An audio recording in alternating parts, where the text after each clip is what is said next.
Enrique, muchas gracias por la presentación, doctora Gisela Cañaveras, muchas gracias.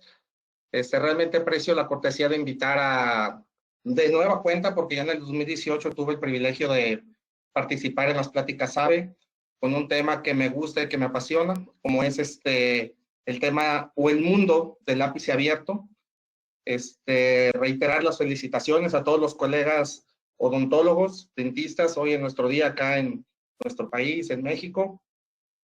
Eh, Como ya mencionaron, yo soy profesor de tiempo parcial en la Universidad de Guadalajara. La Universidad de Guadalajara es la institución pública del estado de Jalisco.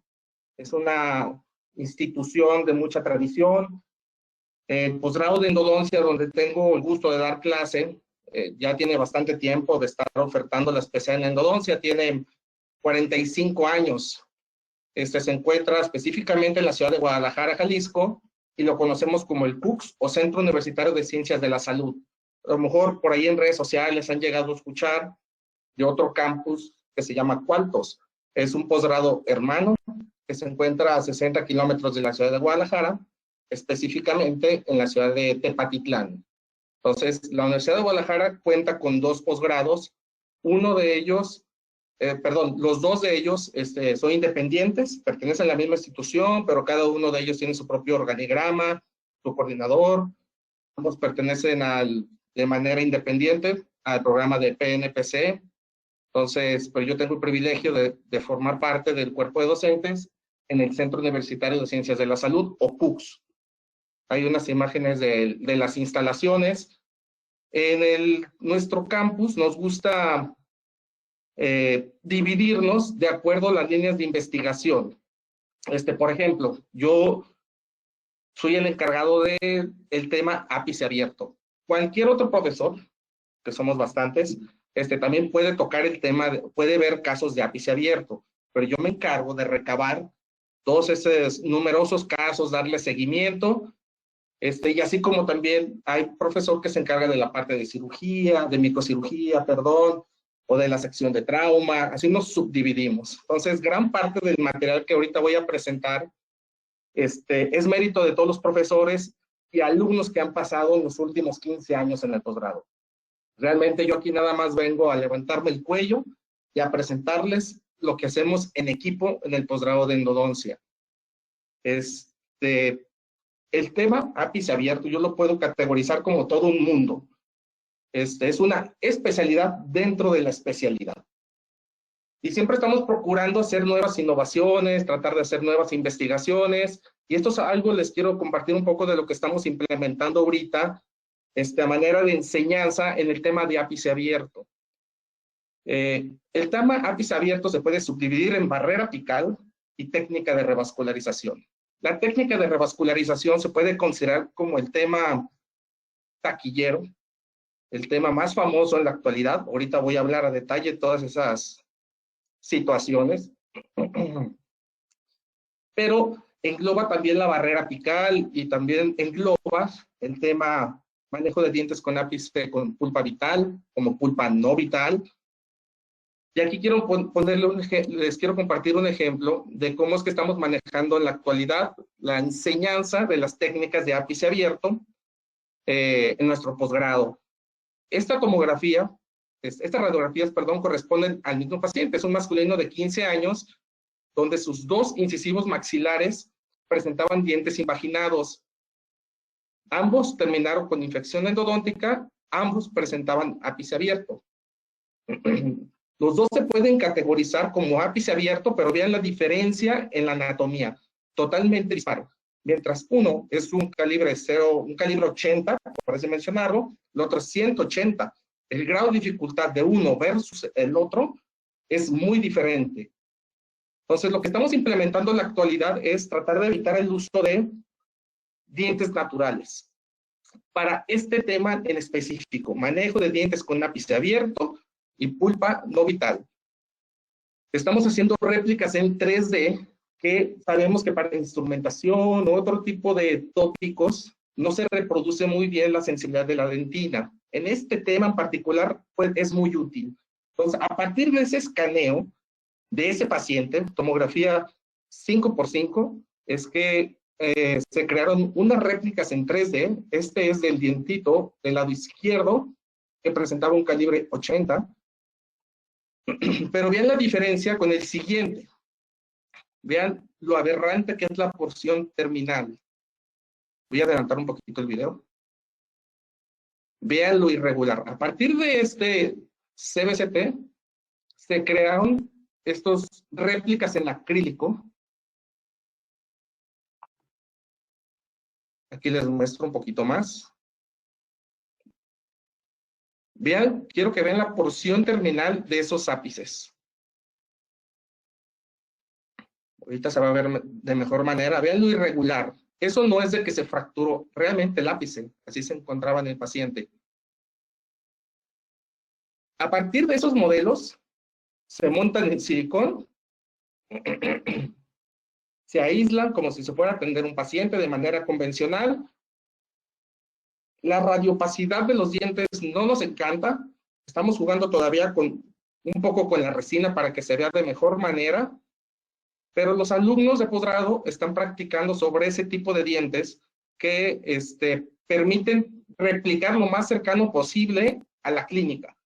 Los montan como si estuvieran trabajando en un paciente en vivo y hacen prácticas de barrera apical, hacen prácticas de, perdón, de revascularización o del tema que sea.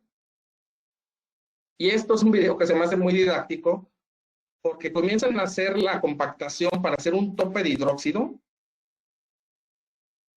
Quiero que vean cómo, con magnificación y con esa réplica, cómo es que se aprecia que el polvo queda totalmente disperso, queda la zona totalmente sucia, que es un escenario al cual nos enfrentamos en la clínica todos los días.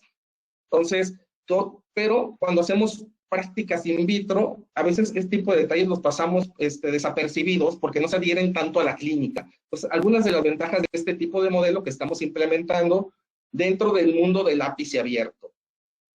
Pero el tema que nos atañe el día de hoy es actualidad del protocolo clínico de la técnica de revascularización. Es una subespecialidad dentro de la especialidad en endodoncia. Realmente a muchos colegas no les encanta mucho el tema de ápice abierto, pero está muy de boga, que tiene algunos años muy de boga, muy en moda, y que han surgido unos temas de debate que siempre vale la pena revisar, y que es lo que quiero debatir el día de hoy con ustedes. Por ejemplo, este es un escenario masculino de 9 años que presenta ápice abierto. Es muy evidente la presencia de ápice abierto, categorizado un grado 4 de Sebeck, que viene siendo un ápice abierto con desarrollo radicular casi completo y con una anatomía apical de tipo convergente. ¿Sí? Para ese tipo de caso, tenemos una diversa variedad de opciones de tratamiento. Una barrera apical con MTA, recambios de pasta de hidróxido de calcio, obturar con pura gotapercha, hacer un tope de hidróxido más gotapercha, o a los que somos más vintage, hemos escuchado el término implantes endodónticos endoóseos. Técnicas arcaicas, viejas, las últimas 3 ya no se emplean para el ápice abierto y pulpa no vital. Las primeras 2, estoy seguro que muchos de ustedes todavía la aplican. Sin embargo, en el 2001 se publicó este caso clínico, publicado por el doctor Iguaya y colaboradores, el cual vino a tener un impacto tremendo en el gremio endodóntico. Fue un reporte de caso, eso hay que tomarlo muy en cuenta, fue un mero reporte de caso donde manejaron un segundo premolar mandibular con una técnica a los que ellos denominaron revascularización, al cual le hicieron nada más la apertura, hicieron irrigación, colocaron una pasta triple antibiótica, hicieron varios recambios y se terminó presentando este escenario. Era un caso que tenía hasta tracto sinuoso, clínicamente tenía tracto sinuoso y con esta técnica lograron obtener este resultado 30 meses después. Pareciera que hicieron una pulpotomía. Sabemos que los odontoblastos no sufren mitosis. Entonces, si una pulpa se necrosa, no es posible regenerar los odontoblastos. Entonces, en este tipo de escenario, donde la pulpa está no vital y aparte presenta tracto sinuoso, En teoría, esto no debería de suceder, este cierre. Entonces, el gremio endodóntico fue, wow, parece que están regenerando odontoblastos con esa técnica. Y a partir de ahí se vino una oleada de casos clínicos. ¿Cuáles son las ventajas de esta técnica? ¿Qué es lo que nos ofrece? Técnica de revascularización, perdón. ¿Cuáles son los beneficios de esta técnica? Por ejemplo, ese caso, segundo molar mandibular con infección endodóntica y ápice abierto. 3 años y 2 meses después, hubo resolución de la lesión periapical. Hubo aumento en la longitud de la raíz, incremento en el grosor de las paredes y cierre apical. Y en algunos casos se puede llegar a presentar restablecimiento de la nocicepción. Y esa técnica se ha posicionado como la panacea. Muchos clínicos eso la consideran una panacea. Nosotros en el posgrado de endodoncia del CUCS siempre hemos sido muy reservados referente a esta técnica. Nos encanta la técnica, pero creemos que se está sobreestimando su valor. Entonces, durante esta charla quiero hacer un análisis crítico de la actualidad de la técnica y al final, con todo gusto acepto sus preguntas, comentarios, porque seguramente voy a diferir de lo que muchos tienen como concepto, ¿sí? Entonces, esta técnica se ha posicionado de tal manera que podemos encontrar evidencia que la soporta o que la contradice. Hay una falta de unificación de criterios en cuanto a la técnica. Por ejemplo, podemos encontrar teoría como la que aquí ven en la diapositiva, 2014. Con relación a los procedimientos de endodoncia regenerativa, estudios clínicos de bajo nivel de evidencia científica dominan la literatura. O sea, dicen que hay que tomarlo con cautela. Pero al mismo tiempo, en la misma revista, 3 años después, podemos encontrar que el procedimiento endodóntico regenerativo debe considerarse como la primera opción de tratamiento en dientes inmaduros con pulpa necrótica. Vean, es literatura totalmente contrastante. Una muy positiva y otra más reservada, ¿no?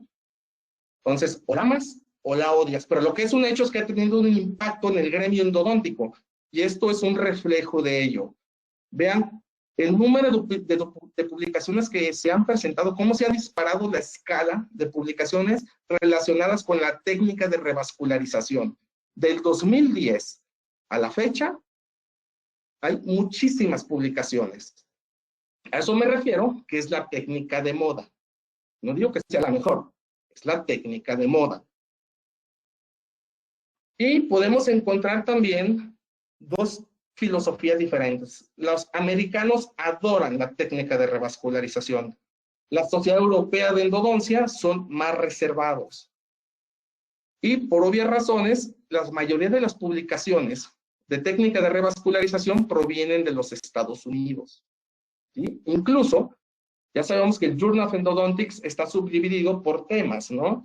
Desde ensayos clínicos, artículos de revisión, pues en el 2016 agregaron una subdivisión, que es endodoncia regenerativa. Ahí publican todo lo relacionados con técnicas de revascularización y también con tratamientos pulpares conservadores en pulpa vital. Ahorita hay esfuerzos muy marcados por querer regenerar los odontoblastos, situación que no se ha logrado, pero son esfuerzos.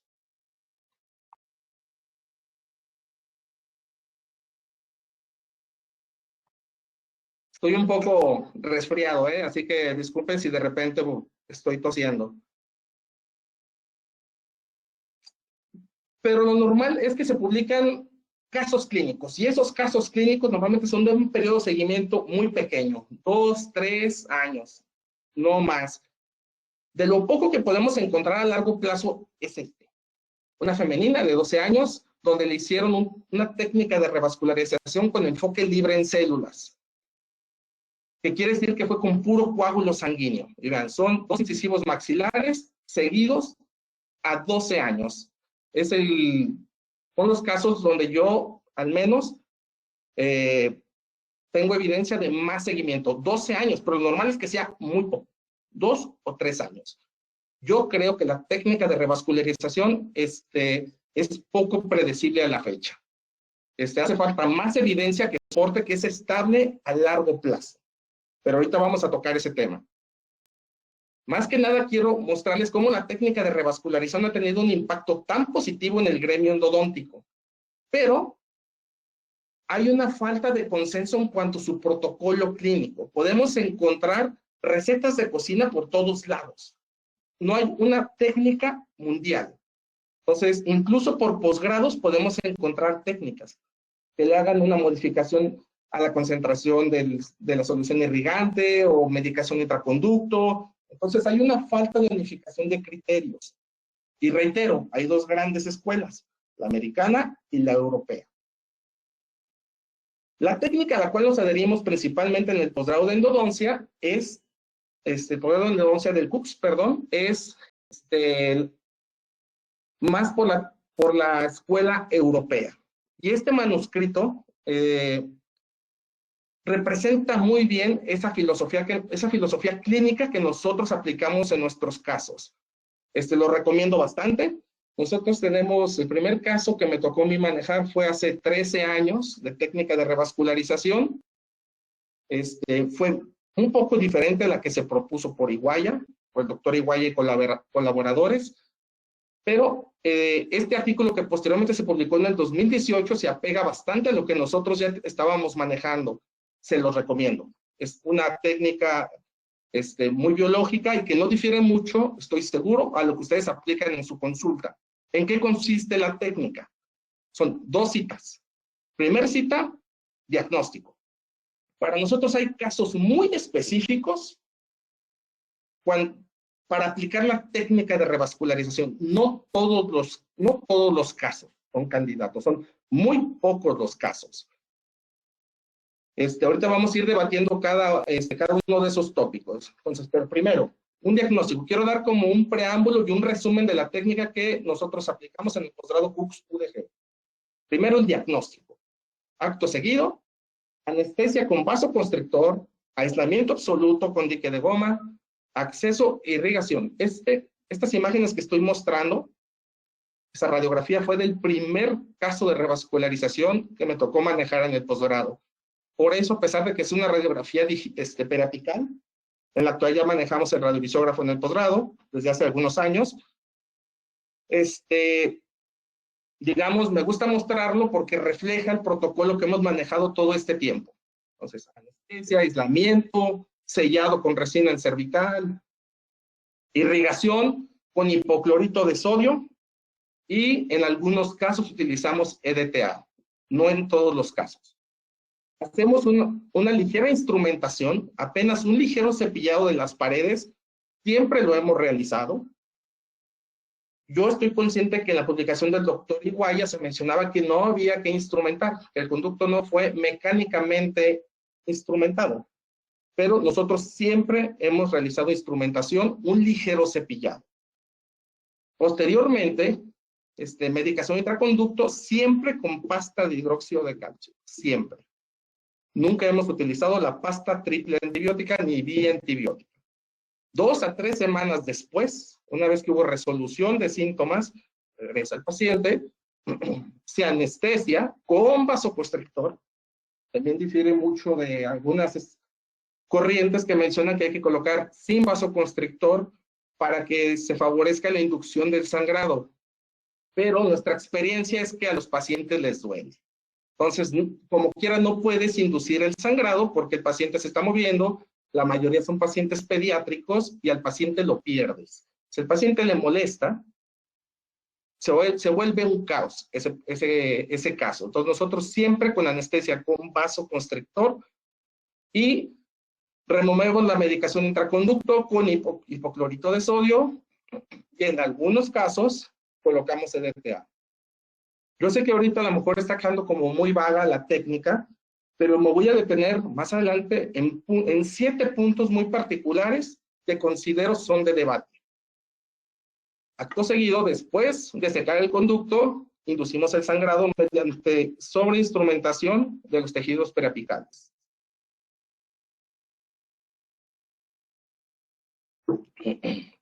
Para ello utilizamos una lima tipo K25, la precurvamos de su punta y a la longitud de trabajo le aumentamos 3 a 5 milímetros y picoteamos. La llevamos hasta el fondo, 3 a 5 milímetros fuera del foramen apical para inducir el sangrado. Es un proceso lento. Lo normal es que sea difícil inducir el sangrado. Son muy pocos los casos donde hay un sangrado abundante. Perdón. Una vez que se induce el sangrado, se hace como una tipo pulpotomía.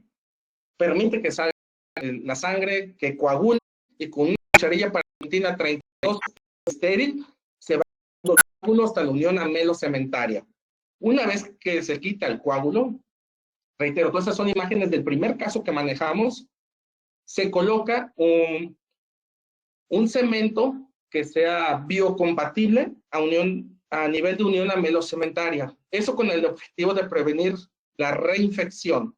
Pero tiene que ser un material biocompatible. No puede ser ionómero de vidrio, no puede ser resina, porque eso no crea un ambiente favorable para la curación.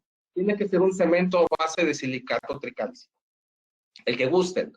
Pero obviamente si es MTA, pues va a manchar la corona. Entonces, un cemento a base de silicato que no pigmente la corona. Y se adapta cuidadosamente con una torunda de algodón. Cuidadosamente se va adaptando y se toma radiografía para verificar su adaptación, porque si no se puede presentar esto que ustedes ven en la radiografía. Entonces, a veces colocamos una contención previo a llevar ese sello cervical. Ese es opcional. Si ustedes logran que el cemento base de silicato quede bien adherido, unos 3 milímetros en la unión amelo-cementaria, no se necesita la contención. Por ejemplo, si es una pieza superior, por pura gravedad es más fácil adaptarlo.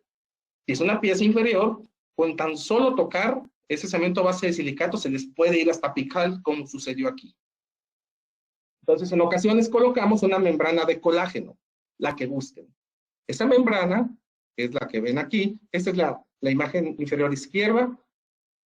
Una vez que se removió el coágulo hasta la unión amelo-cementaria, se coloca la membrana de colágeno o gel foam, pero puede ser la marca que gusten, se compacta con mucho cuidado y encima se coloca el cemento base de silicato como se aprecia aquí y se reconstruye de inmediato.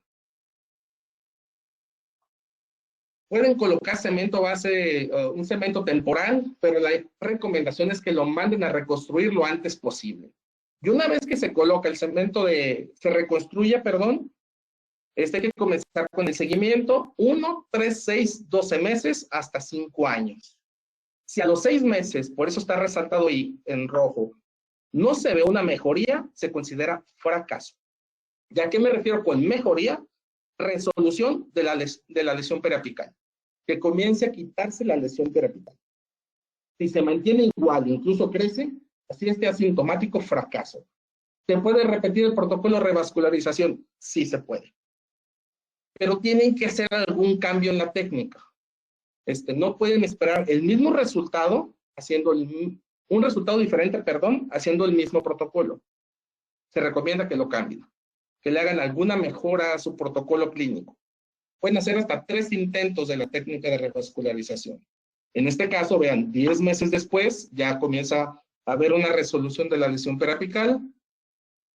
31 meses después ya hubo cierre apical, hubo engrosamiento en las paredes y hasta se ve nuevo tejido duro en el interior del conducto radicular. ¿Qué vamos a buscar en los seguimientos? Son 3 objetivos. El primario, el más importante, es resolución de la lesión periapical. Si nosotros logramos una resolución de la lesión, éxito. ¿Sí? No busquemos más. Con eso es un caso exitoso.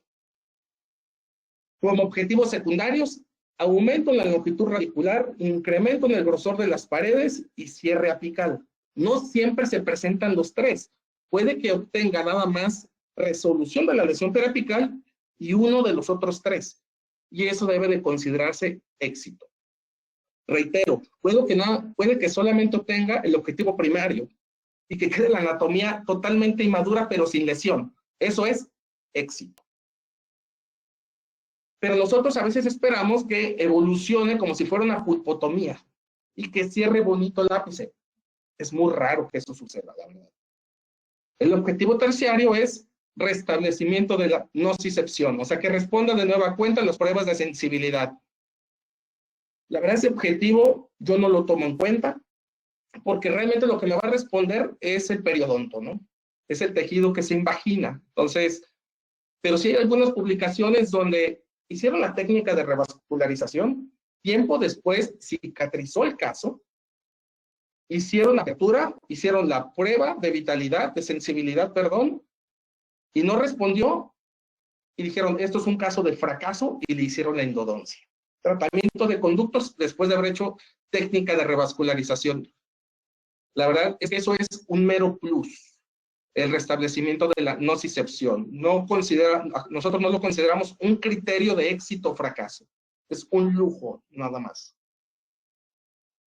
Entonces, con ese protocolo que tenemos tantos años aplicando, les voy a compartir algunos casos. Por ejemplo, masculino de 11 años, un grado 4 de CB con una trayectoria apical divergente, una lesión bastante amplia, que incluye hasta la zona de bifurcación. 12 meses después, ya hay una resolución de la lesión periapical y ya hay incluso depósito de hueso en la zona de bifurcación. Pareciera que fue una pulpotomía, ¿no? Muy buena curación de este caso, anatomías más aberrantes. Esto es un grado 4 de CB, que este es un caso del doctor Héctor Ramírez, ahora profesor de la licenciatura del CUCS UDG. Tenía tracto sinuoso, un diente invaginado grado 2 de Ohlers. Esta es su apariencia tridimensional. El doctor hizo la apertura y bajo el mismo protocolo que ya les mencioné, hizo la técnica de revascularización. 6 meses después hay una buena resolución. Perdón. Otro caso de absceso apical agudo. Este es caso del doctor Giovanni Preciado. Todos estos casos son de exalumnos del posgrado. Reitero, esto es un trabajo, una presentación institucional. Yo meramente estoy presentando nuestra filosofía de trabajo CUCS UDG. Caso de absceso apical agudo, muy inflamado. Ya le habían intentado hacer el tratamiento de conductos. Aquí se ve, ya habían entrado. Y de una amplia lesión periapical. La tomografía muestra que hay perforación de la cortical bucal. Aquí se alcanza a ver la perforación, igual que acá en el corte axial. En este caso, modificamos un poco el protocolo y antes de hacer la primera fase de la técnica de revascularización, primero hicimos una biopsia incisional. Esto con el objetivo de descomprimir esa zona que estaba al borde de drenar. Entonces se hizo la descompresión y se aprovechó y se tomó una porción de la muestra. Inmediatamente después se hizo la primera fase de la técnica de revascularización. Se mandó al departamento de patología de la Universidad de Guadalajara y nos arrojó este resultado. Pero sabemos que es una biopsia incisional, hay que tomarlo con cautela. Tentativamente era un quiste odontogénico inflamatorio consistente con quiste radicular. La segunda cita regresó con ese aspecto total.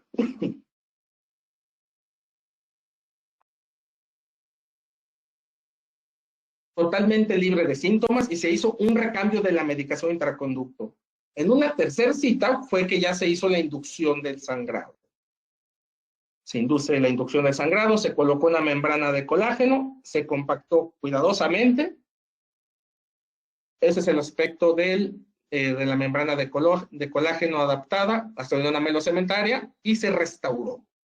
Entonces, aspecto clínico inicial, 5 meses después, se comienza a ver un nuevo tejido duro, como si fuera un puente de nuevo tejido duro a media raíz. 17 meses después va evolucionando muy bien este caso. O este otro caso de la doctora Paula Campos, ella recién está egresando de su posgrado. Es un segundo premolar mandibular con ápice abierto, una lesión muy amplia. Ustedes ven, tomográficamente era prácticamente 2 centímetros de dimensión, muy amplia esa lesión, se hace el protocolo UDG de revascularización y este ha sido de los casos que más ha sangrado durante la inducción. No es normal que sangre así, eso no es la norma, esto lo debemos de considerar como algo positivo, pero anormal. Aquí accidentalmente se nos fue un poco de la contención cervical. Dentro del conducto no nos preocupó tanto porque es un cemento base de silicato, pero bueno, lo tomamos con cautela, nos alertó. 6 meses después hubo resolución de la lesión periapical, 31 meses después ya hubo también engrosamiento de las paredes, a pesar de que cemento base de silicato se nos extruyó hacia apical. Muy buena curación de este caso, 36 meses después. Pero vean este caso es cortesía, es de la consulta de un exalumno, brillante exalumno, doctor Fabián Hernández. Este caso lo manejó en su consulta, pero me lo compartió. Vean el grado de inmadurez de esta pieza. Le hizo la técnica de revascularización y vean, 9 meses después hay resolución de la lesión periapical. No está madurando la porción terminal. Y el doctor Fabián me decía, ¿a poco eso es éxito? Claro que es éxito. Estamos obteniendo el objetivo primario del caso. Es resolución de la lesión periapical. Los objetivos secundarios no. Pero de acuerdo a los criterios actuales, esto debe ser considerado como un caso exitoso. No todo es como este caso publicado en el 2017, donde vean el grado de inmadurez de este segundo premolar mandibular, se hace la técnica de revascularización y vean qué lindo cicatrizó. Erróneamente creemos que todos los casos de revascularización van a evolucionar. Sí, no es normal. Hay 4 tipos de curaciones para la técnica de revascularización. De acuerdo con Chen, vean, son 4 casos diferentes. 4 casos. A los 4 se les aplicó la técnica de revascularización y hubo 4 patrones diferentes de curación. Y todos son considerados exitosos. Todos. Entonces, todos queremos que evolucionen como el primero, el de hasta la izquierda, ¿no? Así como si fuera una pulpotomía, un caso de pulpa vital. Esa no es la norma. Lo normal es que cicatricen como el tercero o incluso hasta el cuarto. Entonces, eso es un éxito. Muy bien. Entonces, después de haber mostrado toda esta introducción respecto a la técnica de revascularización, quiero debatir con ustedes estos 7 tópicos. Selección del caso, aplicación de la técnica en raíces con ápice cerrado, a ver qué opinan ustedes. Debatir la limpieza química y mecánica en raíces con ápice abierto. ¿Cuál es la mejor medicación intraconducto para la técnica de revascularización? El tipo de andamiaje y cuáles son los resultados a largo plazo. Primero, selección del caso. Vámonos a las 2 escuelas o las 2 corrientes, la americana y la europea. Ellos mencionan que la técnica de revascularización se maneja en dientes con ápice abierto. Los que ya me han escuchado antes saben que hago mucho énfasis en este tópico, en el desarrollo radicular. Aquí ambas asociaciones están manejando como si fuera una sola entidad el ápice abierto. ¿Sí? Pero no es lo mismo el caso del lado izquierdo versus el caso del lado derecho. Los dos son de ápice abierto y pulpa no vital, pero el grado de dificultad de uno es totalmente diferente al del otro. Entonces, son 2 anatomías totalmente diferentes, entonces una la podría manejar de una manera y otro de otra manera. Estas imágenes que estoy mostrando son tomadas a partir del micro-CT que tenemos en el posgrado. Son 2 premolares maxilares unirradiculares con ápice abierto. Los 2 tienen ápice abierto. El del lado izquierdo es más inmaduro todavía. Y vean, la porción terminal medía 235. Una lima 235, no existe. Y la otra es una lima 100. Anatómicamente, los 2 son ápice abierto, pero son totalmente diferentes. ¿Sí? Entonces, no podemos generalizar o querer manejar todos los casos de ápice abierto con una sola técnica. Ese es nuestro eje central. Por ejemplo, cuando son anatomías de ápice abierto, pero cercanas a la maduración, hacer una barrera apical, como es en este caso, es muy predecible. Y me atrevo a decir que hasta sencillo. En este caso, vean, es un calibre 90, se hizo una barrerita apical con biodentín, de manera muy predecible. Pero cuando la anatomía es más inmadura, hacer una barrera apical es un dolor de cabeza y puede pasar esto. Se extruye el cemento a base de silicato. Me refiero a un grado 1 o 2 de Seebeck.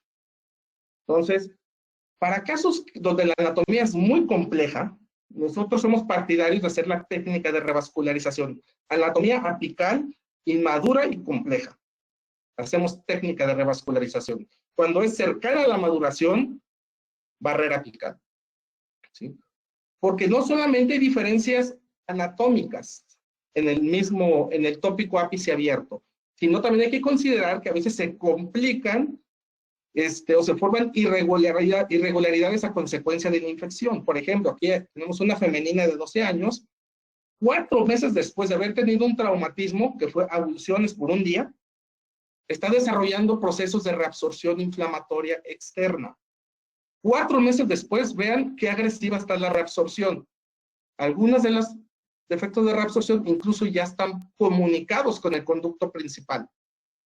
Entonces, esto es parte de los escenarios o desafíos que nos van a demostrar los dientes con ápice abierto y pulpa no vital. Vean, el diente 21 tiene 2 defectos de reabsorción ya comunicados, tan rápido como 4 meses después de un traumatismo. Pues no solamente es que la anatomía es abierta, sino que se van a formar irregularidades a consecuencia de la infección endodóntica. Por ejemplo, perdón, este caso recién publicado por la doctora Mariana Díaz, el doctor Fabián Hernández, que les platicaba de él, caso de traumatismo y que no fue tratado, y 10 meses después comenzó a desarrollar procesos de reabsorción. No comenzó a desarrollar, ya presentó síntomas y ya estaban bien establecidos los procesos de reabsorción. Tomográficamente presentaban 11 defectos de reabsorción distintos en 3 dientes. 3 de ellos ya perforados con el conducto principal, comunicados. Los que tienen el asterisco están comunicados. Entonces, este tipo de anatomías inmaduras y adicionalmente perforadas son todo un desafío. Fueron muy bien manejados por los doctores. 60 meses después se realizó obturación de todos los conductos principales con cemento a base de silicato. No fue revascularización, y esa es la curación 5 años después. Pero esto se los muestro para que vean los desafíos anatómicos y microbiológicos que puede llegar a presentar el ápice abierto. ¿Sí? Esto es parte de la evolución y curación. Pero si no es tratado, este caso es cortesía de la doctora Karina Morales, también exalumna y ahora profesora, que me compartió estas imágenes de un diente de 2 incisivos que fueron abulsionados y que no fueron tratados 12 meses después. Vean qué agresivas están los procesos de reabsorción. Estos casos están desahuciados, ¿no? Otro caso, 12 meses después, ¿cómo se establecen los procesos de reabsorción? Muy bien. Entonces, recapitulando, tenemos el mismo paciente, 2 incisivos laterales maxilares con ápice abierto, pero anatomías totalmente divergentes, totalmente polarizadas, ¿no? ¿Cuál sería el plan de tratamiento? Con una técnica voy a manejar los 2. Entonces, nosotros seleccionamos, o lo que yo les puedo sugerir es que dependiendo de la anatomía, sea el caso que van a aplicar. Lo mismo que se aplica en ápice cerrado, pero para ápice abierto. La técnica sin duda más predecible para ápice abierto es la barrera apical, con cemento a base de silicato. Es la técnica más predecible, pero hay anatomías donde es sumamente complicado hacer la barrera apical. Ahí se recomienda la revascularización. No aplicar la revascularización en todos los casos, ¿sí? Entonces, revascularización se recomienda en ápice abierto, idealmente como un calibre 100 o más. Entonces, ¿cuáles son los pasos que en el posgrado seguimos para determinar si una pieza tiene ápice abierto o no lo tiene? Son 3 pasos. 1, primero ver la radiografía periapical y visualmente estimar si tiene ápice abierto o no. ¿En qué nos basamos? Hay colegas que les gusta considerar ápices abiertos desde un calibre 40. A nosotros no nos gusta. Nosotros utilizamos un 90 en adelante o tercera serie. ¿Sí? Entonces, por definición, ¿qué es un ápice abierto? Es radiográficamente muestra una ausencia de una constricción apical bien establecida, diámetro del foramen apical calibre 90 o más, y puede o no estar completa la longitud radicular. ¿Sí? Entonces, visualmente, revisamos la radiografía y aplicamos estos conceptos. Sí tiene ápice abierto. Acto seguido, paso número 2, le agregamos una subdivisión. No vamos a considerar el ápice abierto como una sola entidad. La subdividimos. Ustedes pueden utilizar la clasificación que quieran. Nosotros somos muy afines con la técnica de Seebeck, con la clasificación de Seebeck, que es esta que ven en pantalla. Pero pueden utilizar la de Patterson, la de Maurice, la de Demerjian, hay varias. Nosotros tenemos afinidad por la clasificación de Seebeck, y es la que incluso plasmamos en la historia clínica. Se subdivide en 5, la clasificación de Seebeck. El 5 es ápice maduro, del 1 al 4 es ápice abierto. Pero vean la diferencia del 1 versus el 4. Es totalmente diferente. ¿Sí? Entonces, por eso, nosotros le agregamos una subdivisión dentro de la historia clínica.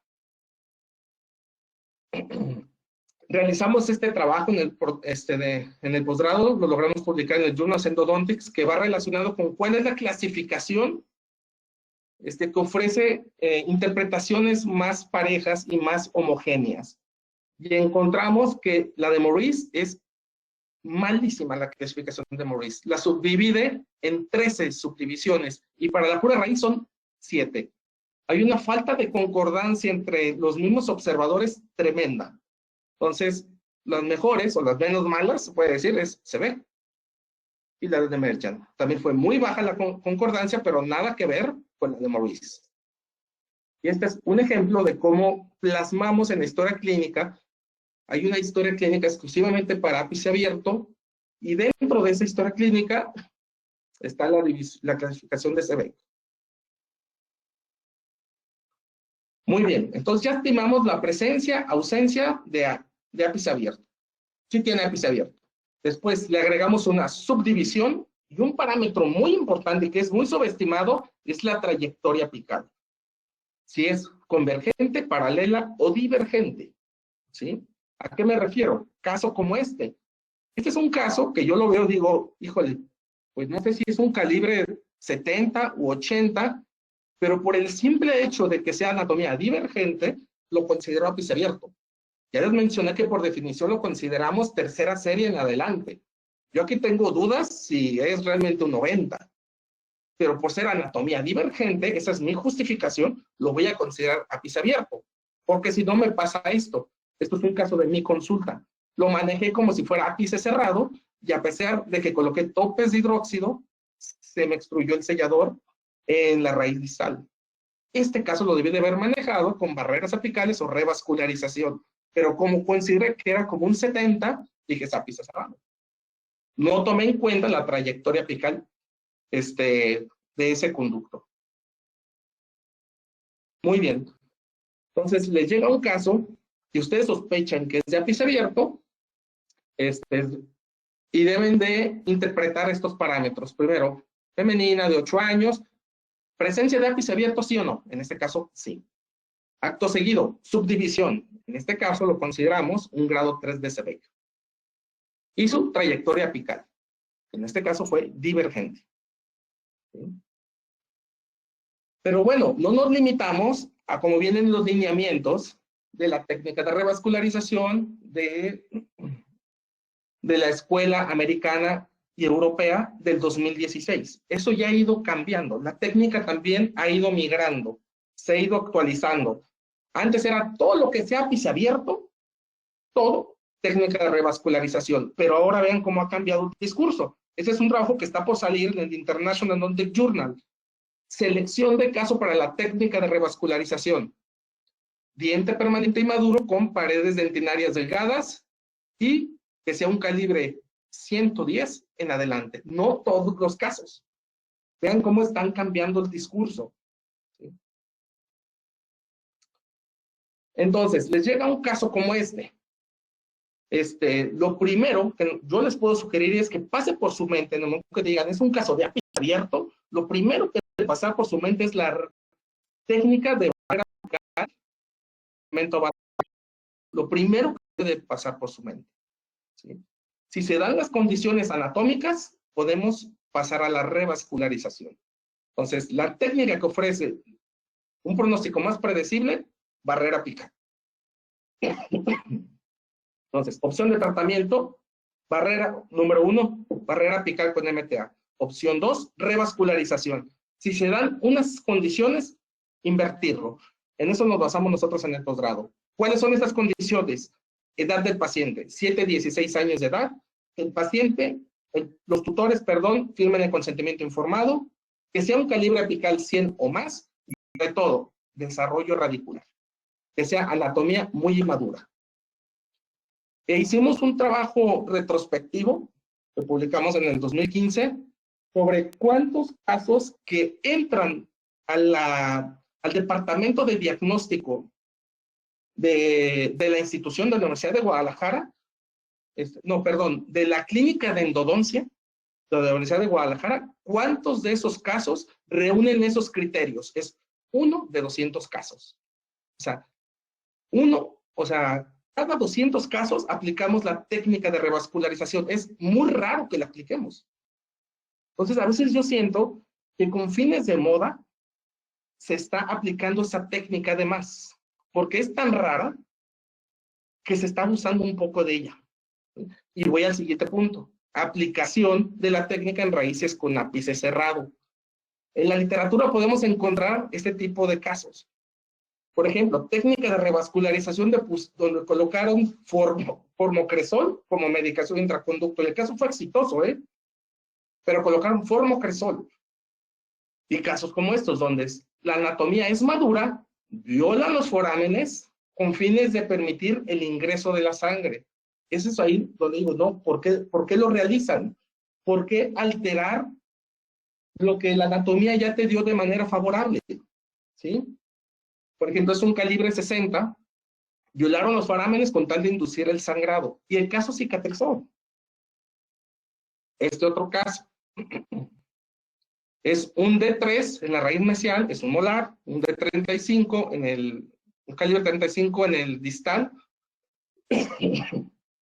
perdón, y se hizo la revascularización y cicatrizó. Disculpen la calidad de las imágenes, pero así están en el artículo, Pero vean, piezas de ápice cerrado intencionalmente violan los forámenes para que entre la sangre. ¿Sí? De hecho, podemos encontrar este trabajo, es buenísimo. Es de la doctora Claudia Brizuela, que estuvo presente aquí en las pláticas AVE hace unos meses atrás.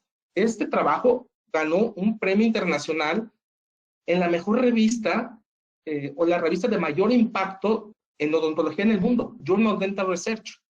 Un trabajo metodológicamente espléndido, y fue hacer revascularización en ápice cerrado. ¿Para qué aplicar esa técnica en ápice cerrado? El objetivo es curar las lesiones periapicales, pero eso lo podemos lograr con el tratamiento de conductos convencional. ¿Para qué debilitar la pieza violándole los forámenes? Esas son situaciones que yo todavía no termino de comprender. Y eso no es nada nuevo, porque vemos este tipo de publicaciones 2020, oh, wow, están innovando. Esto es viejísimo. Este tipo de trabajos ya se han realizado, vean. Estos son trabajos del doctor Nigar Osby. 1960, 65, hicieron una serie de trabajos analizando la función del coágulo al momento de obturar cortas las endodoncias. No es nada nuevo, lo mismo que se hace ahorita, pero con técnicas viejitas. Como anécdota, el doctor Nigar Osby se iba a la cárcel y a los presos que estaban condenados a pasar toda la vida tras las rejas, les decía, te voy a hacer endodoncias, te las voy a obturar cortas, después de que cicatrice voy a venir y te voy a quitar el bloque de maxilar a intercambio de unos cigarros. Y aceptaban. Y por eso tenemos este tipo de trabajos que ahorita sería imposible realizar, ¿no? Por cuestiones de ética. Pero es lo mismo, estamos hablando, este trabajo es de 1971, pero hay trabajos previos de los 60. Y vean, es un canino, sobreinstrumentaron, indujeron el sangrado y obturaron cortos con sellador y gutapercha. ¿Y qué pasó? Se metió el periodonto. ¿Qué es eso? Revascularización, nada más no se llamaba así la técnica. ¿Sí? Pero son los mismos resultados de ahorita, no es nada nuevo. Cicatrizaban las lesiones, igual que ahorita. Lo mismo. Entonces, pareciera que o ya sabemos que quien no sabe de historia está condenado a repetirla, los errores, ¿no? Entonces, es importante tener todo esto en mente. Esto es 2021, menciona, procedimientos de endodoncia regenerativa presentan resultados comparables con los procedimientos endodónticos convencionales en dientes maduros necróticos. Pero es obvio que va a pasar. O sea, no está curando los casos por la inducción del sangrado. Están cicatrizando por la reducción de la microbiota endodóntica, no por el coágulo. Entonces, yo creo que no hay necesidad de extender esto. O sea, está bien que se estudie, pero ya para aplicarlo en nuestras consultas como de rutina, no. Pero los resultados son los mismos que obtenemos con el tratamiento de conductos convencional.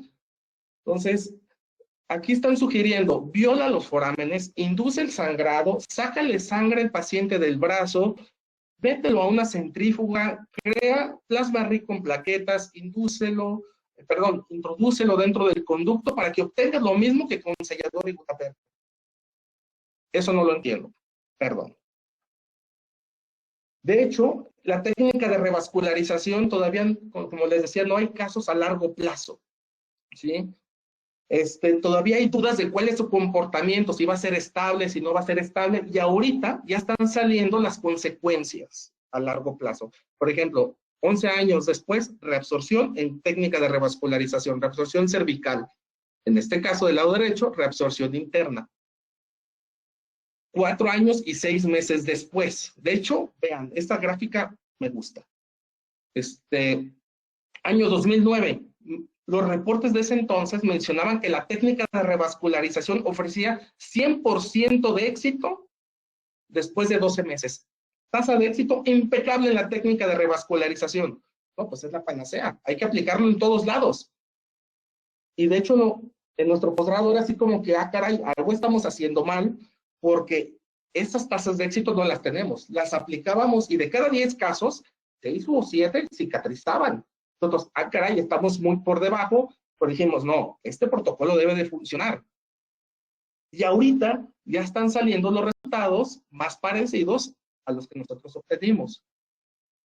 Creemos que estaban ocultando los resultados. Entonces, ahorita la evidencia actual menciona tasas de éxito del 60% con la técnica de revascularización 2 años después de seguimiento. Entonces, la tasa de éxito de la técnica de revascularización reportada en literatura ha ido en picada. Siempre ha sido del 60, pero no la reportaban, que es diferente. Pero los que somos apasionados de la técnica, platicábamos y todos coincidíamos, no es ni del 80% la tasa de éxito. Estos porcentajes que ahora se ofrecen son más cercanos a lo que nosotros veíamos en la consulta. Y pareciera que soy el Grinch de la técnica de revascularización, ¿verdad? La técnica me encanta, me encanta. He publicado casos de la técnica de revascularización. Lo que no me gusta es el abuso de la técnica. Creo que tiene sus indicaciones muy claras, ¿sí? Entonces, el objetivo de esta charla justamente era crear debate y discusión respecto a ese tópico. Para mí, la técnica de revascularización debe ser aplicada en anatomías muy inmaduras, donde hacer la barrera apical con cemento base de silicato es poco predecible. Son casos contados, ¿sí? Podemos encontrar este tipo de trabajos. Este tipo de trabajos no me gustan, me irritan, la verdad. Por ejemplo, Fue técnica de revascularización en ápice cerrado. Violaron los forámenes, hicieron revascularización y cicatrizaron las lesiones. Pero vean cervical. Se acabaron cervical con tal de inducir la revascularización. O sea, aquí comprometieron el largo plazo con tal de cicatrizar la lesión. Eso es lo que no me gusta. Porque esas lesiones con el puro tratamiento de conductos convencional hubiera tenido. Pero aquí ya están comprometiendo el largo plazo por hacer la técnica de moda. ¿Sí? Entonces, que se sigan haciendo trabajos de técnica de revascularización en ápice maduro, pero que no sacrifiquen las piezas dentales. No hay que comprometerlas a largo plazo.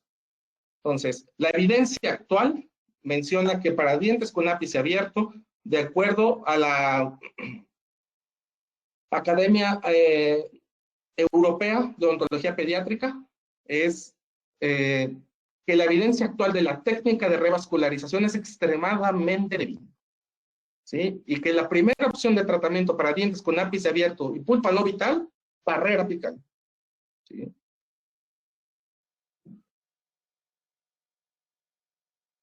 Muy bien. Siguiente tópico es limpieza química en dientes en raíces con ápice abierto. Debemos temerle a la irrigación en dientes con ápice abierto, específicamente hipoclorito de sodio. Debemos tenerle miedo a irrigar con hipoclorito de sodio en ápice abierto porque creemos que nos va a ir a los tejidos periapicales y a veces comenzamos a irrigar con otras sustancias, agua de cal, clorhexidina, otras sustancias. La respuesta es no. No hay que tenerle miedo al hipoclorito en ápice abierto. ¿Va a haber extrusión de hipoclorito? Sí. Pero hay bastante evidencia que soporta que en ápice abierto la disolución de los tejidos periapicales no va a ser significativa. No va a irritar, perdón, no va a irritar al punto de ocasionar un accidente por hipoclorito. Está reportado en este tipo de trabajos que sí hay disolución, no es clínicamente significativa y no va a haber más síntomas a que se irrigan con puro suero. Sabemos que son otros factores los que impactan en la posible extrusión como para que se presente un accidente con hipoclorito de sodio. Para eso está este trabajo del doctor Sousa, doctor Rubén Rosas, que sabemos que es un trabajo realizado aquí en México, donde, ¿cuál fue la constante en accidentes con hipoclorito? Que eran ápices fenestrados, había fenestraciones, ¿no? No ápice abierto. El factor ápice abierto no tiene nada que ver. Son otros factores los que intervienen. Por ejemplo, la fenestración. Pues no hay que tenerle tanto miedo a la irrigación con hipoclorito de sodio en ápice abierto. Irrigación ultrasónica en ápice abierto, sí, pero con cuidado. ¿A qué me refiero? Tener bien calibrado su ultrasonido, si no, se puede pasar esto. Se fracturan las puntas de ultrasonido y se nos van a los tejidos periapicales. Aguas. Entonces, ¿qué hay que hacer? Esto es un tip clínico para los que son apasionados de la irrigación ultrasónica. Sabemos que cada punta de ultrasonido puede requerir una potencia diferente. No es lo mismo tener un NSK o tener otra marca. Lo ideal es calibrar cada punta, no cada aparato, ¿eh? Cada punta puede ser diferente. ¿Cómo se hace ese proceso? Primero que nada debe de ser un ultrasonido que libere agua por la punta. Si es el Varios 250 que no libera agua, no se puede calibrar. No se recomienda utilizar ese para hacer irrigación ultrasónica. Debe de contar con liberación de agua. Estos son los pasos para calibrarlo y evitar que se les fracturen sus puntas. Primero, verificar que salga agua. Lo prenden y empieza a escurrir el agua, ¿no? Como se ve aquí en la imagen. Después va a entrar a un punto de vaporización que empieza como a gotear y que se forma como una neblina alrededor del agua. Ese es el punto de vaporización. Ese es el punto donde debe de utilizarse la punta de ultrasonido. ¿Sí? Entonces lo prenden, empiezan a aumentar la velocidad, la potencia, y se forma este punto de vaporización. Pero siguen aumentando y se va a comenzar a formar un chorro. Ahí ya está, tiene potencia de más. Entonces, una vez que están en ese punto, se regresan. Se regresan al punto de vaporización y anotan el parámetro. Para la punta de ultrasonido tal, debe utilizarse con esta potencia. Si no, se les van a estar rompiendo las puntas de ultrasonido. ¿Sí? Entonces, es una excelente herramienta para APIS abierto. La irrigación ultrasónica, excelente. Hay que utilizarlo. Y vean el movimiento. Como los conductos son alargados, son tirando acintados, hay que moverlo buco igualmente la punta de ultrasonido para que les limpien todo su trayecto, ¿no? Y esto es evidencia recién salida del horno. Es muy importante tomar en cuenta esto. Creo que todos nos relacionamos con estas imágenes de dinámica de fluidos del doctor Christos Bouksoukas. En 2010 publicaron una serie de trabajos donde vieron la influencia de los diferentes tipos de agujas al momento de estar irrigando. ¿Sí? Después, el año 2021, analizó el impacto de la curvatura, igual con dinámica de fluidos. Pero hacía falta ultrasonido, ya salió. Año pasado, el impacto de la punta de ultrasonido en la actividad del irrigante. Y vean, dos puntos importantes. Cuando se utiliza un inserto que es como una lima que está doblada, la parte donde está más intenso o donde se forma la corriente acústica. ¿Sí? Donde es zona de mayor limpieza. Y vean, es a media punta, perdón, y en el extremo. ¿Sí? Pero si su inserto es liso, no actúa a medio inserto, nada más en la punta, nada más. Esto es importante. ¿Sí? Obviamente, si nosotros llevamos el inserto donde queremos que nos trabajes en la porción terminal, ¿no? No nos interesa tanto, tal vez en el tercio medio. Pero se podría hacer un movimiento de entrada y punta, lentitud, para que limpie todo el trayecto del conducto radicular. ¿Sí? Pero vean la diferencia entre un inserto liso y un estriado. ¿Sí? Y la zona que crea, sin duda la mejor punta es la que viene estriada. De acuerdo a dinámica de fluido. Esto creo que es clínicamente muy relevante. Oiga, doctor, pero es que me da miedo la irrigación ultrasónica en APIS abierto. Mejor voy a hacer irrigación sónica porque es menos fuerte. Es la peor de todas. Irrigación sónica en APIS abierto, prohibida. Es la que más extruye irrigante a los tejidos periapicales. Esa sí es peligrosa. Y hay varios trabajos que lo soportan. Por ejemplo, aquí, del lado izquierdo, fueron desde la pura irrigación con la pura jeringa, y la peor de todas fue irrigación sónica. Clínicamente relevante, y este trabajo del lado derecho lo soporta también. Dentro del tema de irrigación, en ápice abierto, propiamente técnica de revascularización, EDTA. Influencia del EDTA en técnica de revascularización. Es un complemento. Como irrigante único, no.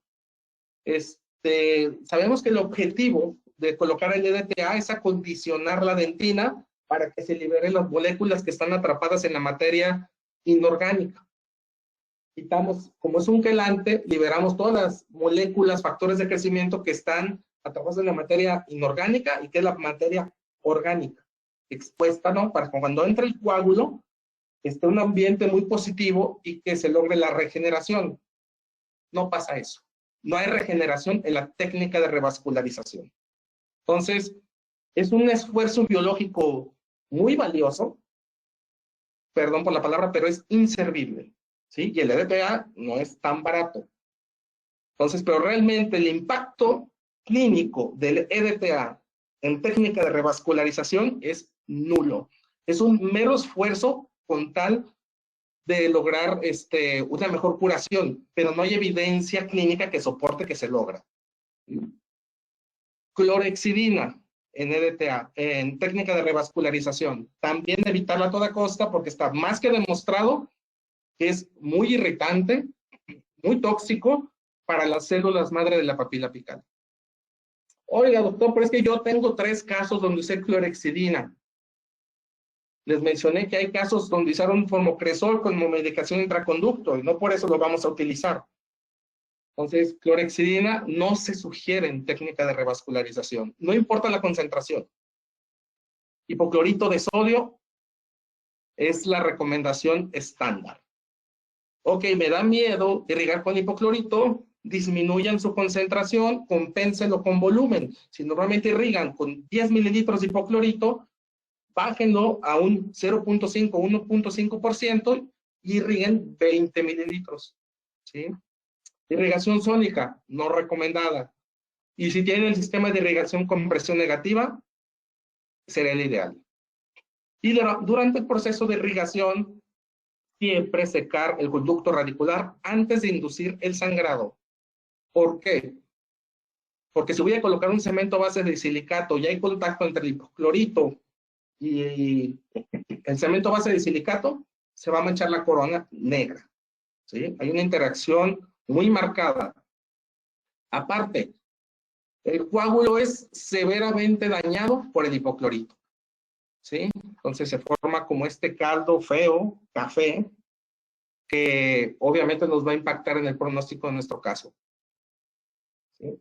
Y en cuanto a la limpieza mecánica, ¿podemos instrumentar dientes con lápiz abierto? Sí podemos, no debemos tenerle miedo. Entonces, sí hay que ensanchar, perdón, sí hay que hacer un barrido mecánico muy ligero. Un ligero cepillado nada más. Perdón. Regresando al trabajo del doctor Iguaya, técnica original de técnica de revascularización, menciona que el conducto no fue mecánicamente limpiado, pero va contra la esencia del manejo de dientes de infección, con infección endodóntica, que es disminuir la carga microbiológica lo más que se pueda.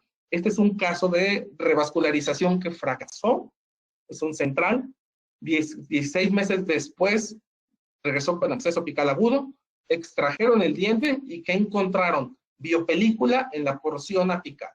Este caso fue manejado con una técnica de revascularización donde no se hizo limpieza mecánica.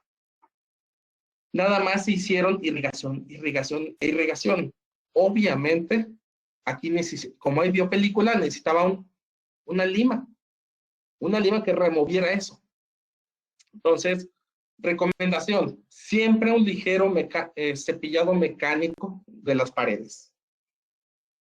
Imagínense este caso, este escenario.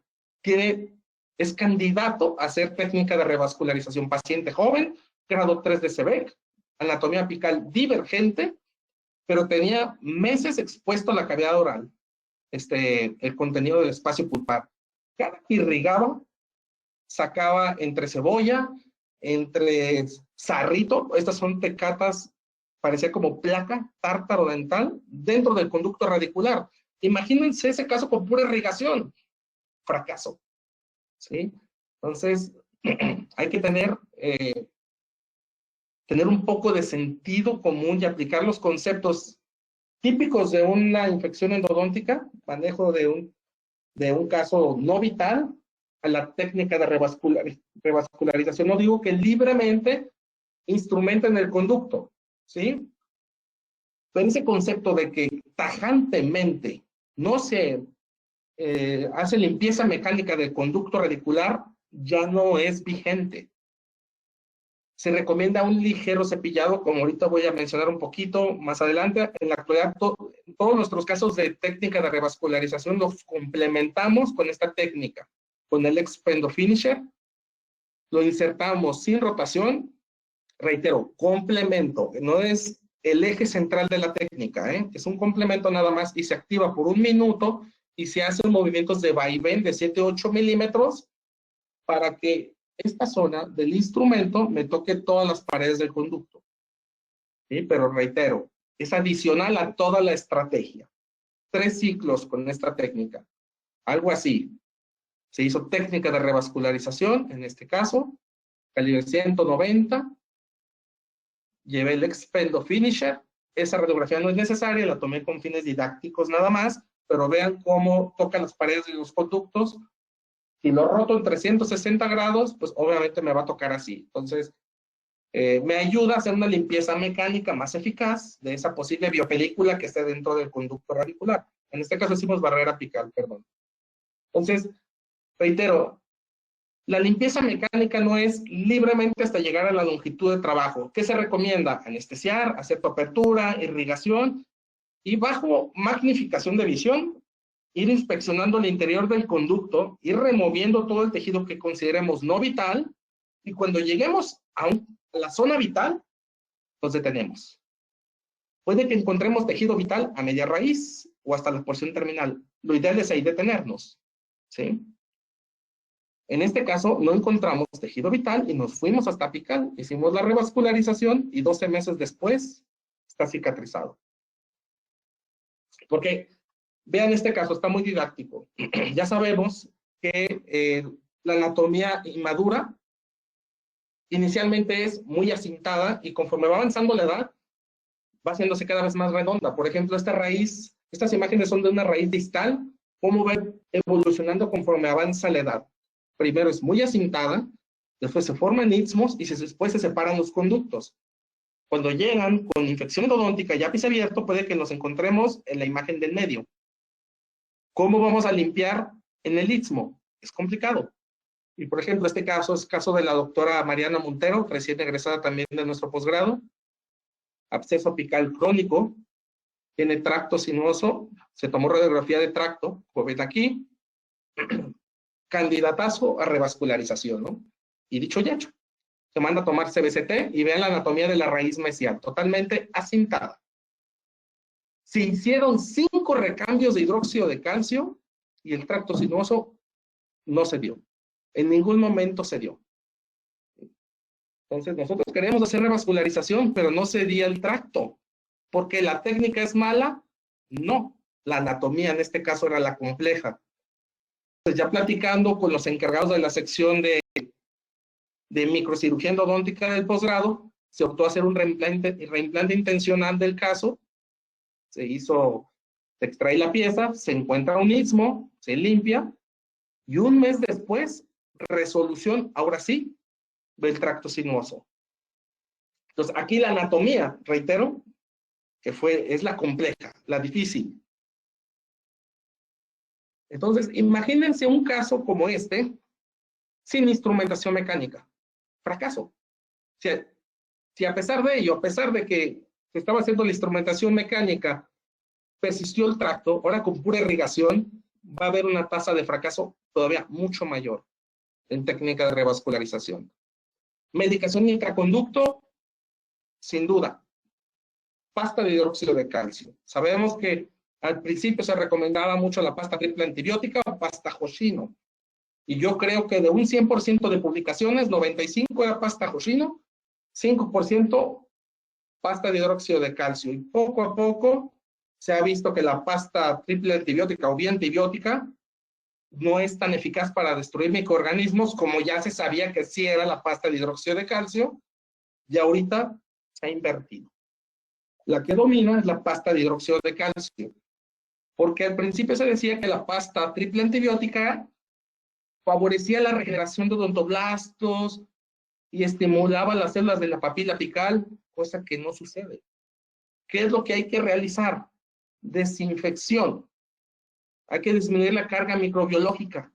¿Cuál es mejor? Triple pasta o pasta de hidróxido de calcio, pero por mucho la pasta de hidróxido de calcio superior para desinfectar los conductos radiculares, ¿sí? Desventajas de la triple pasta antibiótica. Mancha la corona, de amarillo pasa verde y pasa negro. Una, es citotóxico. Si se llega a los tejidos periapicales, es muy irritante. Como es pastosa, es difícil de retirar también.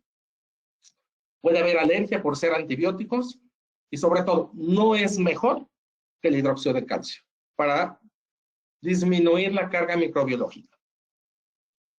Entonces, sin duda, nuestra recomendación es pasta de hidróxido de calcio.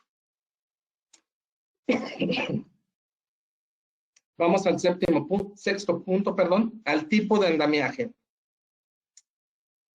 Este es un trabajo muy importante para la técnica de revascularización, 2011, doctor Lovelace. Indujeron el sangrado en dientes con ápice abierto y al mismo tiempo se le extrajo sangre periférica a los pacientes. Al mismo tiempo que se extraía la sangre de los conductos, se extraía del brazo. ¿Qué se encontró? Que había 600 veces mayor cantidad, mayor de células tronco, células madre, obtenida del conducto radicular que del brazo. ¿Eso qué quiere decir? Que cuando uno induce el sangrado, hay muchísimas células a favor de reparar la zona.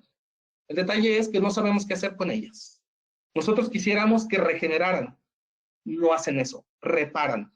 Pero hay un bombardeo de células madre en ese momento que se induce el sangrado, ¿sí?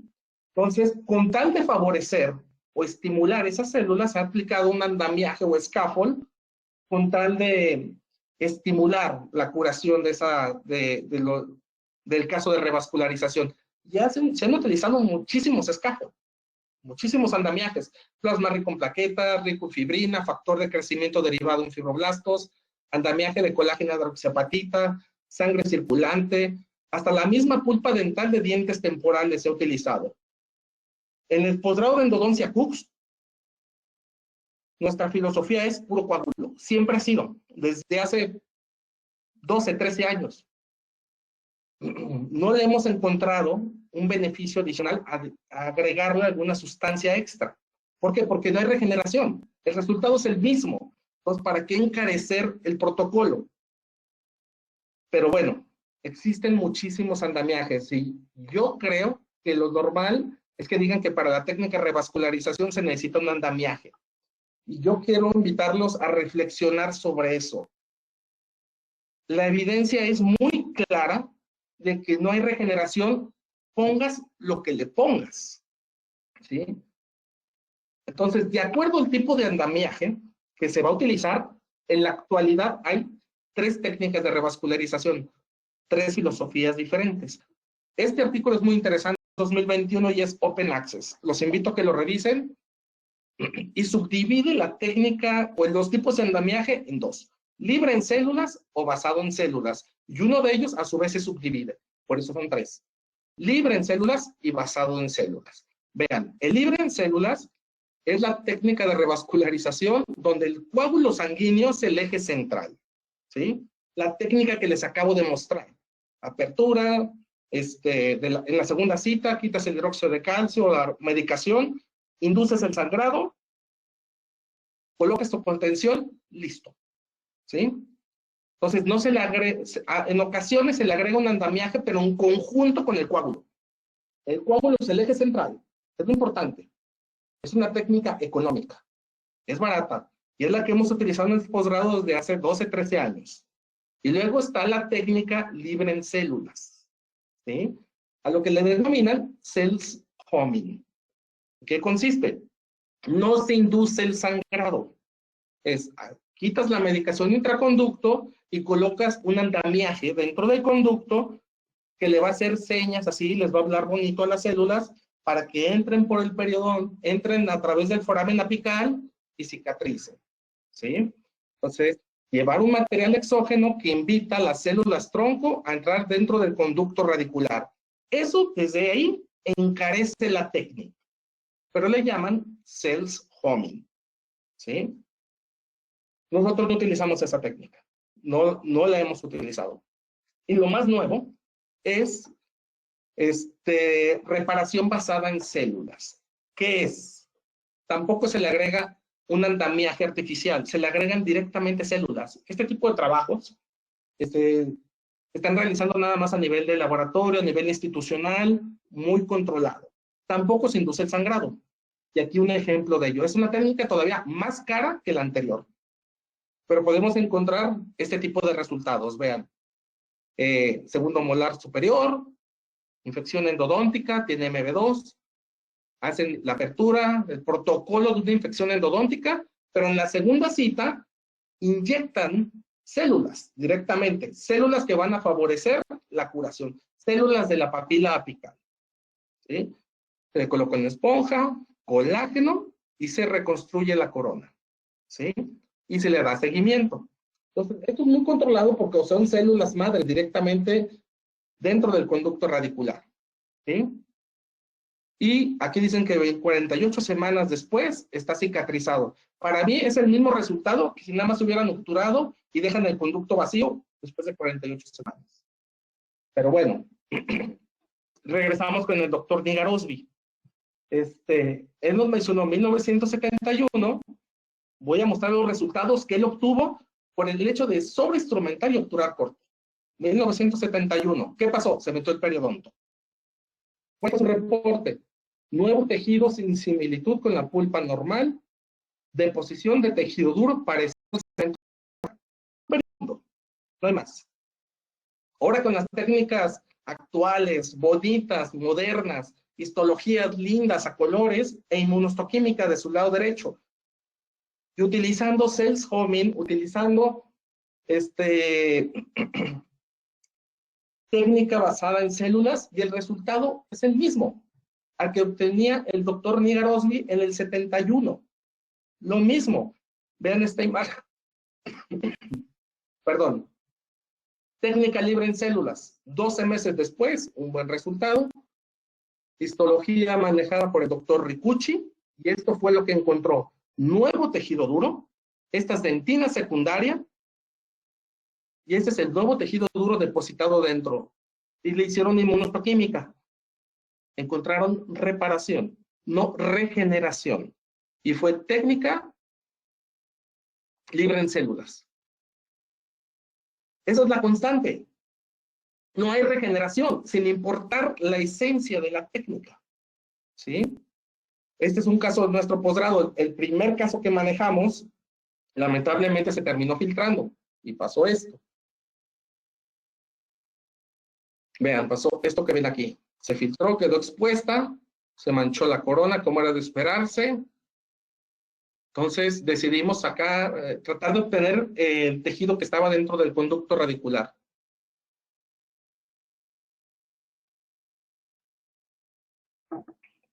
Ese nuevo tejido duro se formó con la técnica donde el eje central es el puro coágulo. ¿Sí? Entonces, esa piedrita aquí no estaba originalmente.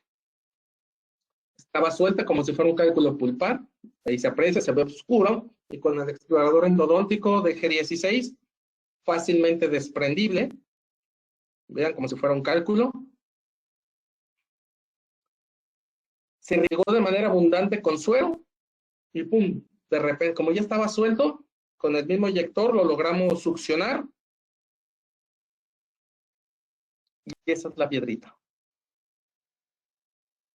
Y debajo de esa piedrita había tejido blanquecino, duro, compatible con huesito vital. Y ya se ve que está sangrando. Que corresponde a la porción terminal. Entonces, hasta ahí dejamos. Eso es una imagen de cómo se aprecia. Y mandamos a hacer histología de esa piedrita. ¿Qué fue lo que se formó con la técnica de puro coágulo sanguíneo? Esto es lo que encontramos. Una mezcla de hueso, cemento radicular, que es material cemento óseo. ¿Sí? Ustedes pueden decir, no, pues es que nada más utilizaste coágulo.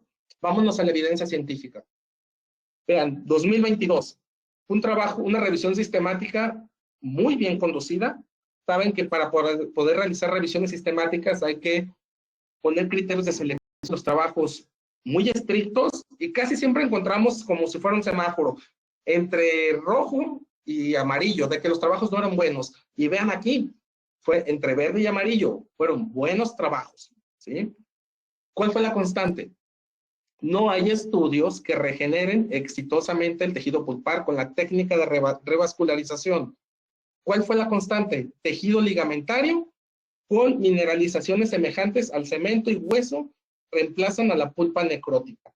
Sin importar su esencia, sin importar si utilizaron plasma rico en plaquetas, si utilizaron rico en fibrina, lo que hayan utilizado. No hay regeneración, es un parche. De hecho, yo estoy en contra de agregar productos dentro del, a manera de andamiaje, porque no puedo evitar pensar que todo tiene un fin comercial.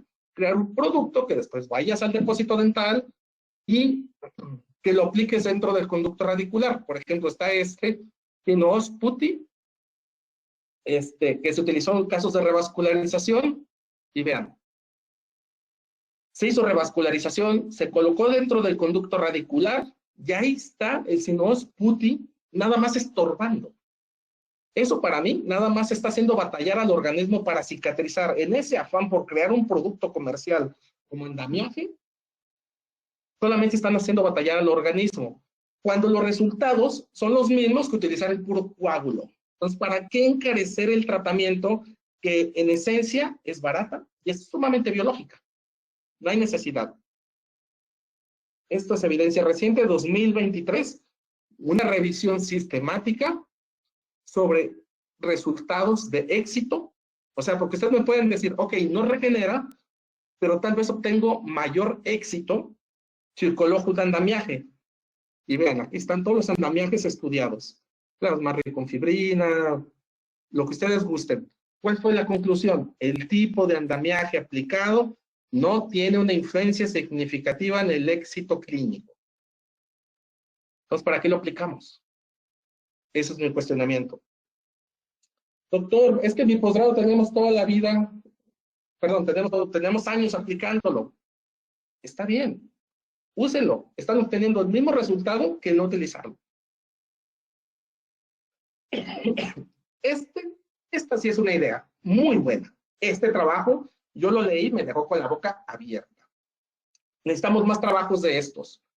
Menos trabajo sobre querer crear un producto comercial como andamiaje. Vean, es autotransplante pulpar. Caso de infección endodóntica de este premolar maxilar, al cual tenía infección endodóntica pulpanovital. A este tercer molar que estaba parcialmente erupcionado, lo extrajeron, lo dividieron bajo condiciones muy estrictas de esterilidad, con un disco, sacaron la pulpa y como scaffold lo llevaron dentro del conducto radicular. Eso no es un scaffold extra, o sea, no es algo con fines comerciales. Es un autotransplante de pulpa. Se me hace una idea fantástica. Necesitamos más ideas de este tipo. ¿Sí? Esa tercer molar, como quiera, no la necesitaba.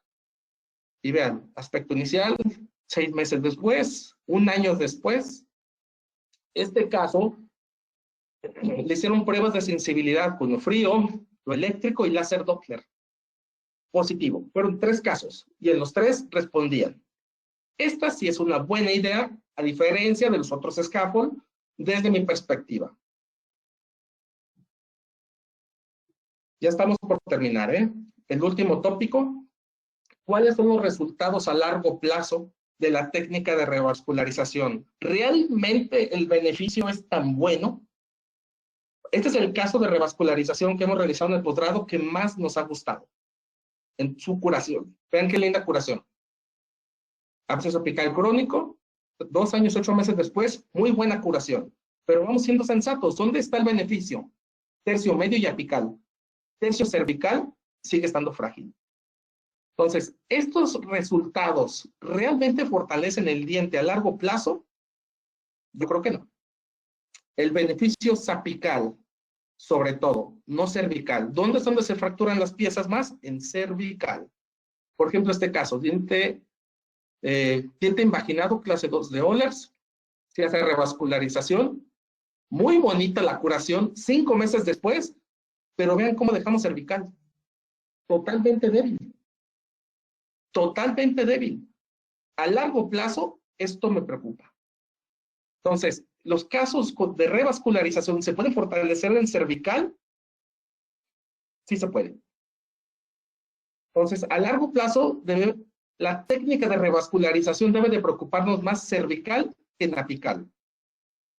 Este trabajo del doctor Sebeck ha demostrado que dientes con ápice abierto, el 40% se terminan fracturando en cervical. Es una tasa de fractura brutal, es enorme. Entonces, no se fracturan en apical. Esto es un trabajo de revisión que estamos realizando sobre la frecuencia de fracturas en apical, en ápice abierto. ¿Sí? Y encontramos 186 casos de fractura radicular. 186. ¿Cuántos de esos 186 casos se fracturaron en apical? 1. ¿La constante dónde es? Cervical. ¿Sí? 185 en cervical uno en apical y fue este caso, ¿sí? Entonces, en dientes con ápice abierto, donde vemos la anatomía apical divergente, decimos, no puede ser, eso se va a fracturar. En apical no pasa nada. Hay que preocuparnos por cervical. La distribución del estrés a la oclusión en ápice abierto es la misma que en ápice cerrado. Vean, se posiciona más en tercio cervical. Es donde predomina. Si no, casos como este estarían condenados porque no tiene media raíz, pero el estrés se focaliza en tercio cervical, ¿sí? Hay que preocuparnos más por cervical que por apical. Para ello hay una técnica que se llama fortificación radicular. La doctora Margarit es la pionera de esta técnica, es fantástica con la técnica de reforzamiento en todos los aspectos, ápice abierto, ápice cerrado, pero sobre todo ápice abierto. Y consiste en colocar resina fluida en el tercio cervical, crear un solo bloque, que no haya interfaces justo en este punto. Y ese tipo de tratamientos los hemos realizado en revascularización cuando creemos que está muy frágil y lo hemos publicado. Por ejemplo, es un caso de revascularización que cicatrizó y después lo fortalecimos en cervical. Vean, quedó así. MTA blanco en apical, un cono de gutapercha, pues en futuro se necesita colocar un poste, pero en tercio cervical, resina. ¿Para qué? Para que a largo plazo quede fortalecido. 20 meses después, bien cicatrizado. ¿Cuándo hacemos el fortalecimiento radicular? Cuando la curación de la revascularización se estanca. Por ejemplo, grado 3 de Sebeck. Se hace revascularización, vean, 7 meses después cerró el ápice, pero siguen estando delgadas las paredes. 13 meses después, igual. 27 meses después, igual. Y aquí nos comenzó a preocupar cervical. ¿Qué hay que hacer? Hay que fortalecerlo. Se colocó MTA y se colocó resina a unión de amelo cementaria. Fortalecimiento radicular. Entonces, nosotros llegamos a considerar la revascularización como un procedimiento provisional. Anatomías como esta, donde hacer una barrera apical es tan difícil, hacemos revascularización, que se cierre el ápice, ojalá se cierre el ápice, y si se estanca la curación, fortalecemos en tercio cervical mediante barrera apical, digamos. ¿Sí? Perdón. Entonces, conclusiones. Este es el resumen de la técnica de la escuela o de la tendencia Fuchs-UDG. Primera cita, diagnóstico, acceso, irrigación, siempre hipoclorito de sodio, anestesiando con vasoconstrictor, un ligero cepillado, sí instrumentación mecánica y medicamos con pasta de hidróxido de calcio. 2 a 3 semanas después, volvemos a anestesiar con vasoconstrictor, irrigamos con 20 mililitros de hipoclorito, inducimos el sangrado, puro coágulo, nada de scaffolds artificiales o exógenos, puro coágulo sanguíneo. Se coloca una contención en cervical para prevenir la reinfección y se le inicia el seguimiento. Entonces, fueron 7 puntos los que vimos. Selección del caso. ¿Cuándo usamos técnica de revascularización? Grado 1, 2 o hasta 3 de Sebeck. O sea, anatomías muy inmaduras. ¿Los aplicamos en ápice cerrado? Ni de chiste. ¿Limpieza química en raíces con ápice abierto? Sí. Hipoclorito de sodio al 1%. ¿Limpieza mecánica en raíces con ápice abierto? Sí. Ligero cepillado. Ligero cepillado. Tipo de medicación intraconducto, pasta de hidróxido de calcio. Tipo de andamiaje, puro coágulo. Nada exógeno, puro coágulo. Los resultados a largo plazo fortalecen las piezas, no está demostrado, ¿sí? Entonces, como ejemplo final, caso como este, caso de erodoncia, caso de la doctora Mónica Sánchez. Vean, 2 casos con grado de desarrollo radicular sumamente inmaduro. En el CBCT, el central tenía como una cinturita. Entonces el lápiz, la raíz estaba corta, perdón, pero no tan inmaduro. a contraste del lateral, que sí tenía el ápice totalmente abierto. Entonces, dado que uno tenía anatomía tan inmadura y el otro más madura, a uno se le hizo un tratamiento y al otro otro tratamiento. Entonces, primero se cambió la férula, uno era calibre 45 y el otro calibre 100. A uno se le hizo barrera apical y al otro revascularización. 34 meses después, está cicatrizado. ¿Qué es lo que queremos? Ojalá estas piezas duren de aquí a que termine su desarrollo craneoencefálico.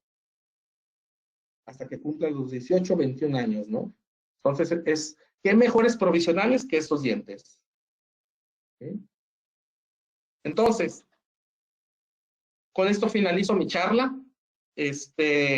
Agradezco mucho su paciencia, ya me extendí un poquito del tiempo. Nada más quisiera terminar con un tópico un poquito diferente a lo que, un poquito ajeno al lápiz abierto. ¿Sí? Ahorita voy a responder preguntas, todo lo que gusten. Espero haber dejado algo de algún tip clínico para que lo apliquen en su consulta, pero ahora quiero dejar un tip para que se actualicen. Sabemos que hay grandes tendencias ahorita en cuanto a las redes sociales y parece que están peleadas las redes sociales y el conocimiento científico, ¿no? Pareciera que las redes sociales pues es nada más exposición por moda, pero ¿por qué no combinar ambas? ¿Por qué no darle un toque científico a las redes sociales o aprovechar el internet para poder actualizarnos? Ya no es como antes, donde para poder actualizarse había que ir a una biblioteca. Ahora la verdad es que desde la comodidad de nuestro consultorio, si entre que llega otro paciente u otro, podemos estarnos actualizando. Entonces, esto es algo que yo les hago mucho énfasis a mis alumnos de posgrado, para que cuando egresen sigan actualizándose. No tienen por qué actualizarse nada más en los congresos. Hay maneras de actualizarse desde la comodidad de su consultorio, ¿sí? Entonces, sabemos que hay dos grandes revistas en endodoncia, Journal of Endodontics y International Endodontic Journal. ¿Qué les recomiendo? Primero, activen las notificaciones, váyanse a la página de internet del Journal of Endodontics, ahí está la página. Y después al International Endodontic Journal. Y hay una sección donde viene a activar alertas. Del Journal of Endodontics, aquí está. Aquí dice New Content Alerts. En ambas páginas les van a pedir que pongan sus datos, su nombre, su profesión, su país y su correo electrónico. Una vez que se dan de alta, ahí registran, les van a mandar un correo de confirmación de que ya están registrados. Y cada que salga un nuevo volumen de cada revista les va a llegar a su celular, desde la comodidad de su celular. El aviso de que ya salió el nuevo volumen, ¿no? Aquí está el aviso de que salió el de febrero de este año, del Journal of Endodontics, y el de febrero de este año del International Endodontic Journal. Ustedes me dicen, ¿yo para qué quiero eso si no puedo descargar los artículos? Lo normal es que los que damos clases, pues tenemos claves institucionales. Y los que se dedican a la consulta privada, pues no pueden estar pagando las membresías, es muy caro la realidad. Pero hay varias maneras para que puedan seguir actualizándose sin necesidad de gastar tanto. Por ejemplo, si usted es un endodoncista mexicano, egresado de un posgrado de calidad y está certificado por el Consejo Mexicano de Endodoncia, es tan fácil como pedir su clave institucional al Consejo Mexicano de Endodoncia para entrar al International Endodontic Journal. Y van a tener acceso ilimitado a todo el contenido del International, ¿no? Pero también recientemente AMC, Asociación Mexicana de Endodoncia, Colegio de Especialistas en Endodoncia, adquirió una contraseña institucional, una clave institucional para que todos sus socios activos, corriente de sus cuotas, tengan acceso a todo el contenido de la plataforma Clinical Key, Journal of Endodontics, y el libro Vías de la Pulpa en su edición más reciente, entre otros. ¿Sí? Entonces, ¿qué es lo que hay que hacer? Pedir, darse de alta en la asociación, pedir su clave y en automático van a tener acceso también al Journal of Endodontics. Por ejemplo, este es un artículo y ven acá abajo viene de cuál fue la vía como se descargó, Mexican Association of Endodontics.